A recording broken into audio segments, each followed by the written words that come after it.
So Reuters is reporting some potentially pretty major news. We learned that North Korean leader Kim Jong-un went to China Sunday, was there until today, earlier today, they're 12, 13 hours ahead of us, on a non-official visit. And a picture of the two leaders, the Chinese President Xi and Kim Jong-un from North Korea, has been tweeted by a Chinese news agency, Xinhua News. And this was reported originally all by Chinese news and has since been confirmed.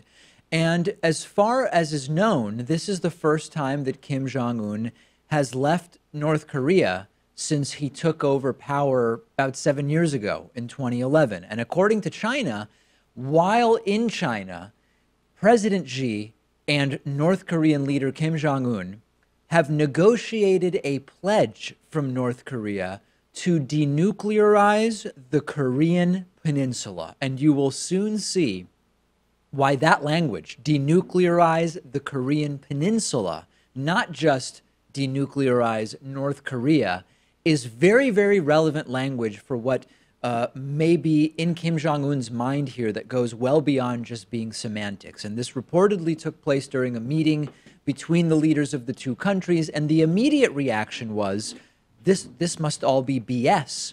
But case in point, Kim Jong-un has not left North Korea since taking power, so it's all unprecedented. The fact that it sounds hard to believe really shouldn't tell us too much, because we already know that the trip in and of itself is sort of historic, at least in the context of Kim Jong-un's reign in North Korea. And there's plenty of reason to be skeptical, right? There's plenty of reason to believe that Kim Jong-un is thinking of what we think of when we hear about denuclearizing in the region.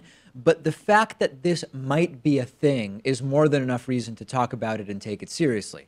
The real caveat here, and I alluded to this a couple minutes ago, is that Kim Jong-un more than likely agreed to denuclearization of the Korean peninsula in theory if all American troops leave South Korea, which just is not likely to happen, right? This is potentially setting up the United States to be blamed by Kim Jong-un for impeding denuclearization, because Kim Jong-un now, by saying, hey, I'm open to denuclearizing the peninsula, which includes two countries, North and South Korea.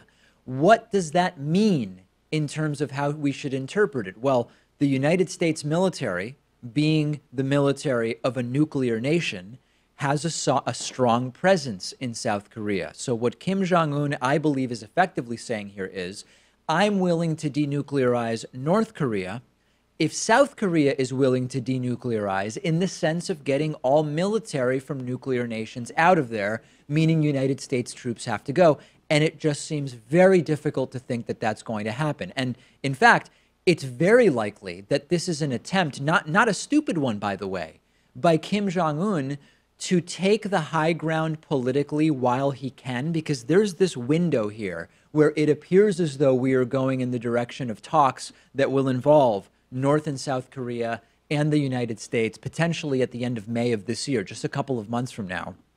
There's this window right now where Kim can take the political high ground and say, I'm ready to come to the table, which, by the way, he's always been willing to do. He's always been desperate to get to the same table as an American president.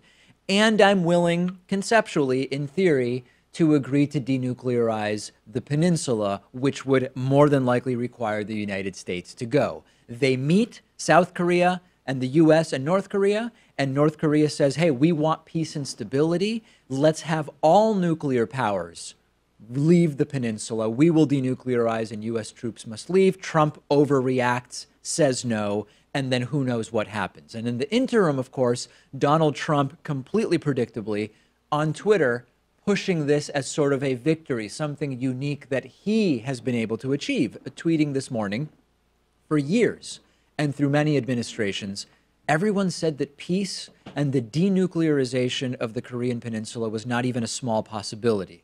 Now there is a good chance that Kim Jong-un will do what is right for his people and for humanity. Look forward to our meeting. And this is just, the narrative is so attractive to Trump. He's so obsessed with the idea. as the sole and unique broker of progress in the region, that he, if he even understands it, is ignoring it, but more than likely doesn't know nor care to understand that when Kim talks about the denuclearization of the peninsula, he's talking about Trump pulling troops. And he likes the narrative Trump does of, hey, I was elected.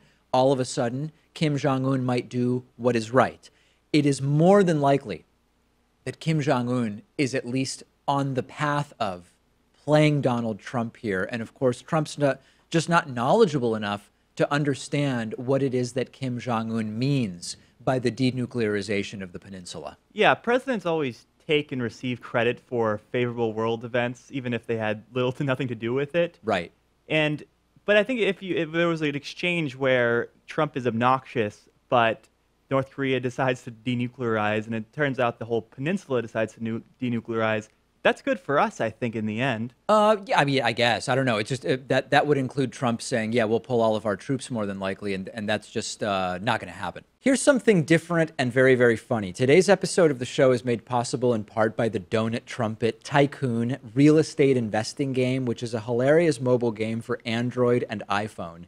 And it features my favorite orange real estate investor, or some people call him a tycoon.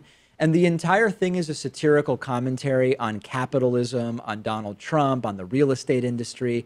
But it's a lot more than that. It's actually a really well-designed and intricate strategy game, which allows for dozens and dozens of hours of very entertaining gameplay. And it's perfect for anybody who enjoys business simulation games. You can buy, sell, and trade real-world real estate properties in New York City and all around the globe.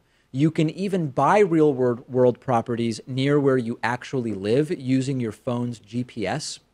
You manage your real estate portfolio. You earn rent from your tenants. You try to avoid multiple bankruptcies like the real Donald Trump in his business. And I am required to mention that this game is not endorsed by Donald Trump, lest there be any confusion about that. But it does have a 5-star rating in both the Google Play Store and the iOS App Store with thousands of reviews. Check it out. You can download it for free right now on Android and iOS. And if you're watching this on YouTube, you can use either of the links in the description underneath the video.